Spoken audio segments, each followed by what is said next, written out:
Okay, hello and welcome to Stampscaping 101. While I was doing this kind of whatever browser window, whatever video posting, I thought I would go into something that I was talking about before, or I've talked about in past videos where I've been doing certain types of techniques, okay?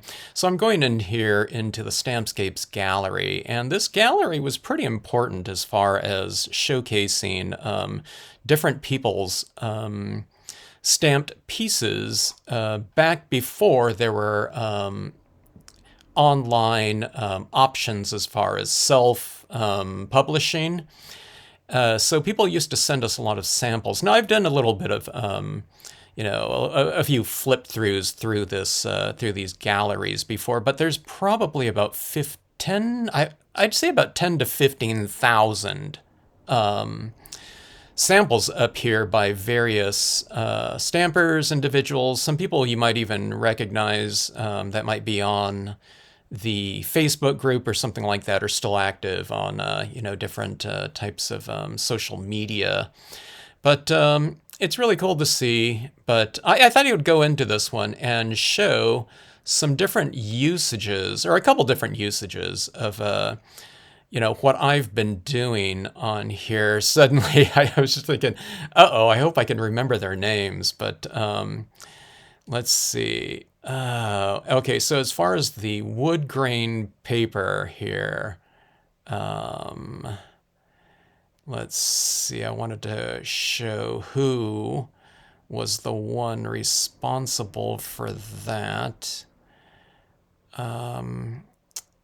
I should go back and find all this stuff before. Okay, here, wait. I know it was Sueyoshi. So Shannon, it's the last name first right down here, and then Shannon right here. But see these wood grain pieces right here.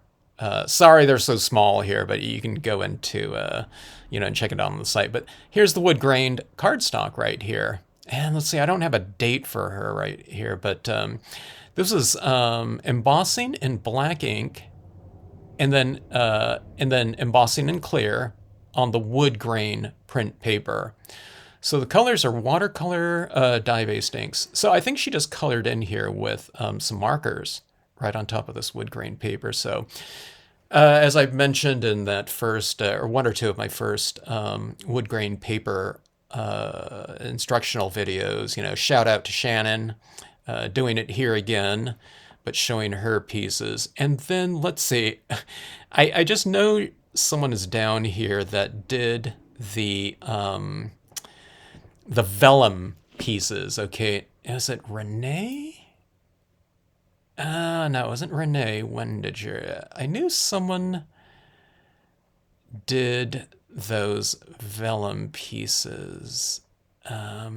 Unless I can find it really fast here. I'm going to have to redo this video here. But I know I did is it Mary Sprinkle? Mary Sprinkle. Okay, I got it right here. See, some people I did little interviews for back when. But okay, so let's take a look here. And she's the one that was stamping on vellum, okay? And that gave me the idea to try that out. This is 2001, okay? Autumn Brook, and then she used Autumn Bank Right up here, because see, she stamped it on the right, on the back of the vellum, so it's the reverse on the back there. And I think she mostly used colored pencils right back here. So look at the depth that created. You know what I mean? So 2001. So it only took me like 20 years to, to give it a try. I'm not sure if every one of those pieces are on vellum. This one looks like it's on vellum right here. Those mountains, I'm guessing, are on the back of a piece of vellum. Let's see if it says something. It doesn't say. But the scene was submitted for the Stampscapes drawing. Oh, we used to have a Stampscapes drawing, and I forgot about that years ago. Let's take a look at this one. I can tell this one here is a piece of vellum right here. Yeah. It says right here, Mary has created another interesting look with this scene. I think it's on vellum with images stamped on the reverse side of the surface for a diffused look that pushes the far images into the background. The image in the foreground could have been colored with pencils. A nice composition and look. So I say maybe because she might have been sending me scans. Back then, people weren't really doing photos, even in digital photography. A little bit back, but see these really great soft looks to, the vellum and colored pencil here. I really like this one. I think it was, well, I liked all of them, but look at the depth there with those trees in the background on the back of the vellum. So she probably stamped those trees in the background in a lighter color to begin with. And then these ones look even farther back in the distance, but anyways, really cool. Let's see if everything she was doing was on vellum. Pretty sure this isn't Stampscapes here. Let's see, who is this by? Rubber Monger, mountains in the background there. And the deer with background. Oh, it's probably this whole stamp right here is probably Stampin' Up.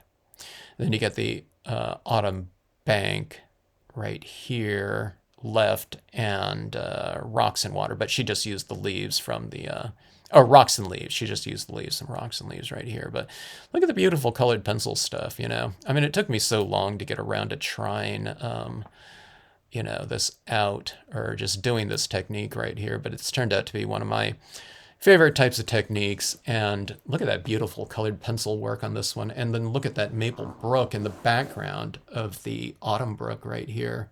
Just a really fantastic look right here. And this is okay, so I haven't seen this done in a long time, maybe since her, but she's taken the sedge cluster here. This is really brilliant. And instead of just coloring it in grass, she put these little brownish little forms within the structure here to make it look like cattails. And then she has used the cattails right here, the taller one. So these look like just kind of more, slightly more distant cattails right here. But again, this whole idea on the vellum right here, creating this background in here. And again, this image right here is stamped on the back of the vellum, the maple brook back there. So it really creates a fantastic waterway.